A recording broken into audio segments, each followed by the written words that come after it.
Здравствуйте, меня зовут Ирина Шутова. Я являюсь менеджером Центра досуга кино «Октябрь».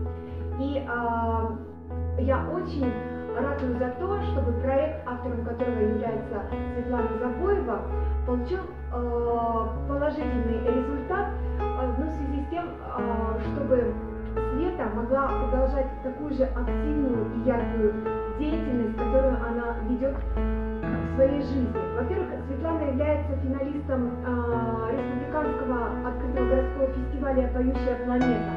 Также Светлана является активным участником нашего клуба «Мы вместе», который организовывается здесь, на досуге кино «Октябрь».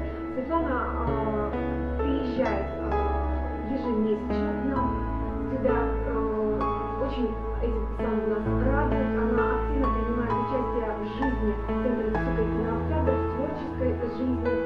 И, конечно, мы хотим Светлану по-прежнему видеть и по-прежнему воплощать в жизнь ее невероятные творческие идеи. А для этого всего мы бы хотели, чтобы Света продолжала вести такой активный образ жизни, и чтобы ничего не препятствовало этому.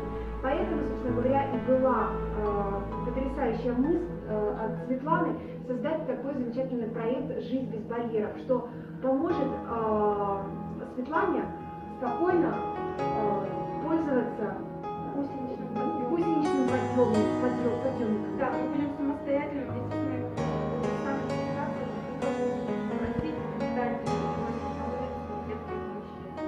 Да, мы от лица всего коллектива Центра досуга кино «Октябрь», от лица нашего директора Ирины Олеговны Мирошниченко очень вас просим посодействовать Светлане в этом проекте, потому что мы по-прежнему хотим, чтобы Света была с нами, чтобы она нас радовала, чтобы ничего не омрачало